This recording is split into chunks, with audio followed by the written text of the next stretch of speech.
Hello viewers, welcome back to my SYY education channel. मैं योगिता यादव लेकर आई हूँ एक और वीडियो आप सबके लिए।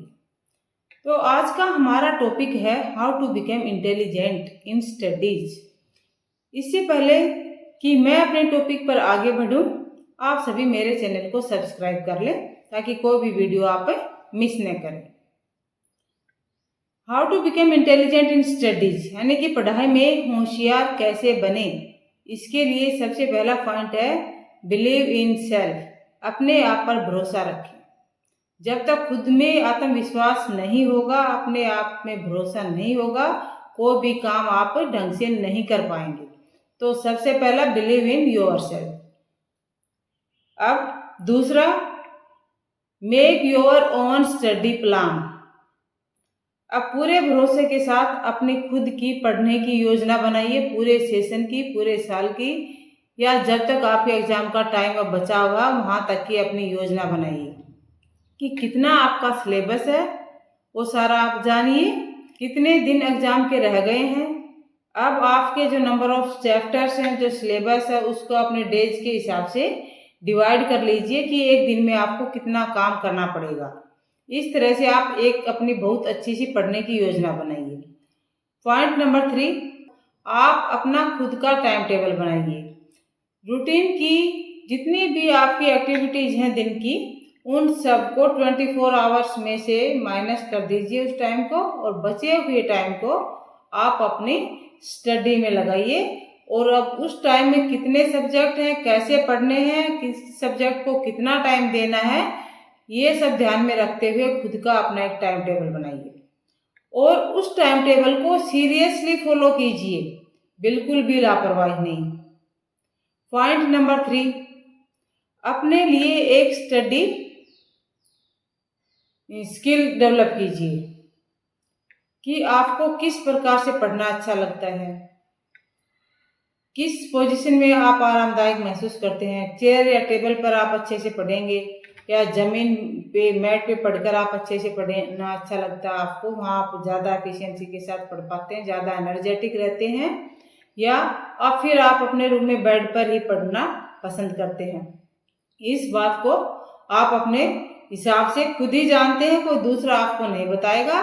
और बैठ के पढ़ना सबसे अच्छा रहता है। जब आप सीधे बैठ के पढ़ते हो तो बहुत ज़्यादा एनर्जेटिक महसूस करते हो, और जब ज़्यादा एनर्जेटिक महसूस करते हो तो काम ज़्यादा होता है।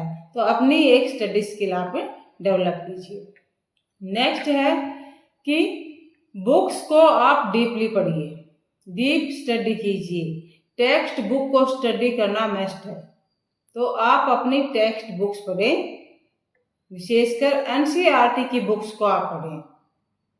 और बुक्स को पढ़ते वक्त कंसेप्ट क्लियर करें। आप ऐसे थोरो रीडिंग से काम नहीं चलेगा, बिल्कुल कंसेप्ट क्लियर कीजिए। जब तक आपको पहला कंसेप्ट क्लियर नहीं होता है आप आगे मत बढ़िए।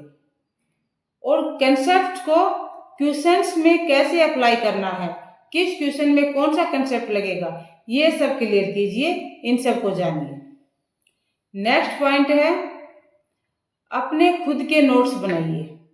अपने खुद के नोट्स बनाने के लिए जब आप बुक को रीड करते हो उसी समय जो उसमें आपको इम्पोर्टेंट लगता है उसको आप मार्क कर लीजिए, स्टार बना लीजिए या टिक लगाना, हाईलाइट करना, जो आपको उचित लगे अपने हिसाब से, ताकि आप वो अलग से आप उसको आइडेंटिफाई कर लें। और अब नोट्स बना रहे हैं तो जो इम्पोर्टेंट प्रिंसिपल्स हैं, फार्मूले हैं, लॉज हैं, डेफिनेशंस हैं, उन सबको आप अपनी नोटबुक में नोट कीजिए।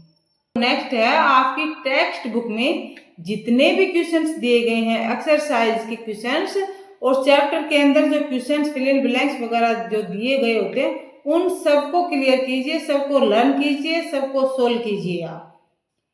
नेक्स्ट है कि एक कॉन्स्टेंट स्टडी करें। जब भी आप स्टडी करने बैठे, आपने अपना जो टाइम टेबल बनाया उसके अकॉर्डिंग आपकी 1 घंटे की स्टडी है या 2 घंटे की स्टडी है, तो उसमें आप बिल्कुल कॉन्स्टेंट रहें। ये नहीं कि बीच में किसी दूसरी एक्टिविटी के लिए आप उठकर चले गए, पानी पीने चले गए या नाश्ता करने लगे या कोई और एक्टिविटी नहीं। जब आप सारा काम अपना निपटा के, सभी एक्टिविटीज करके तब सीटिंग में बैठे और पूरी सीटिंग के दौरान बिल्कुल भी डिस्टर्ब न हो। नेक्स्ट, कॉन्सेंट्रेट स्टडी के साथ साथ आपको अपनी स्टडी पर फुल फोकस करना है, एकदम कंसंट्रेट होकर पढ़ाई करनी है। पढ़ाई करते वक्त दिमाग में यदि कोई दूसरा विचार आता है तो उसी समय आप अपने सिर पे एक थप्पड़ लगाइए जोर से, जिसे आपके दिमाग फिर से आपको कमांड देगा पढ़ने की।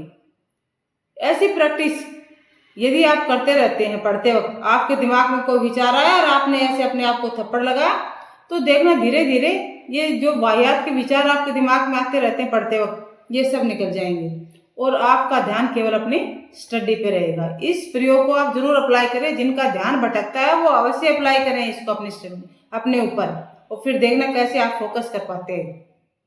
और नेक्स्ट है तो रिवाइज कैसे करें। तो रिवीजन का आप अपने टाइम टेबल में एक दिन फिक्स रखें। अच्छा होगा कि आप उसमें संडे को रख लें, क्योंकि संडे को छुट्टी होती है, तो संडे को आप अपने रिवीजन के लिए रख लें। एक वीक में जितना आपने पढ़ा है आप उसको संडे के दिन पूरे को रिवाइज करें। और रिवीजन की सबसे बढ़िया प्रैक्टिस क्या है कि आप प्रैक्टिस सेट करें।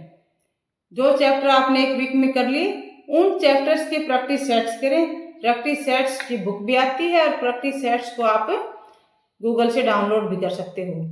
प्रैक्टिस सेट्स करने से आपको ये पता चल जाएगा कि आप कंसेप्ट को सही अप्लाई कर पा रहे हो या नहीं कर पा रहे हो, आपकी कंसेप्ट की क्लैरिटी हो गई या नहीं, फार्मूलाज आपको याद हैं या नहीं। इसलिए प्रैक्टिस सेट करना बहुत जरूरी है, इससे बहुत अच्छा रिवीजन होता है आपका। आप इसमें चैप्टर वाइज भी रिवीजन रख सकते हैं कि एक चैप्टर कंप्लीट होगा उसके बाद एक प्रैक्टिस सेट रख लें, आप कर लें विद इन द टाइम।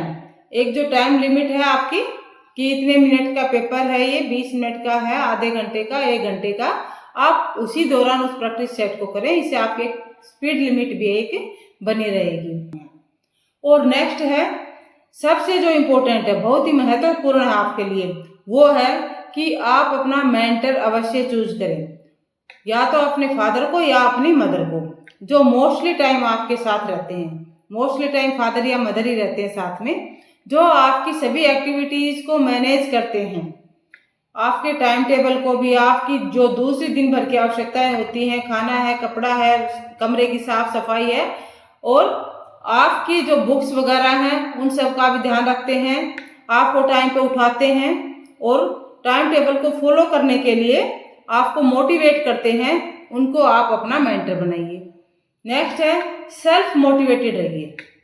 अपना सेल्फ मोटिवेशन जरूरी है स्टडी के लिए। खुद के अंदर मोटिवेशन होगा तभी आप एक कांस्टेंट, कंसिस्टेंट और फुल फोकस्ड स्टडी कर पाएंगे।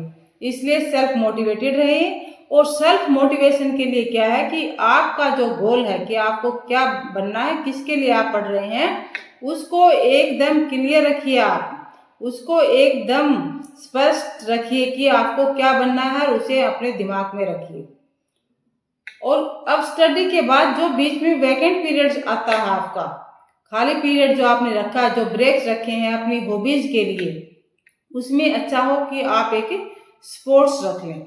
कोई भी खेल जो आपको पसंद है, जो आपके इंटरेस्ट का है, जिसको खेलकर आपको खुशी मिलती है, आप एनर्जेटिक महसूस करते हैं, उससे ये होगा कि आप एकदम रिचार्ज हो जाएंगे, दोबारा पढ़ने के लिए एकदम रिफ्रेश हो जाएंगे और बहुत फुल फोकस के साथ आप एक कांस्टेंट स्टडी कर पाएंगे। जब आप इन सभी बातों को अपने ध्यान में रखेंगे पढ़ाई में, तो आप अवश्य ही इंटेलिजेंट बनेंगे। और इंटेलिजेंट ही नहीं बनेंगे, आप अपने स्टडी में, अपने एग्जाम में टॉप भी करेंगे।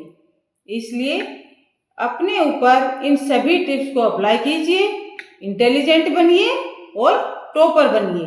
Best wishes to all. Video को ज़्यादा से ज़्यादा शेयर कीजिए, लाइक कीजिए, और एजुकेशनल वीडियो देखने के लिए मेरे चैनल को सब्सक्राइब कर लीजिए। और thank you for watching the video.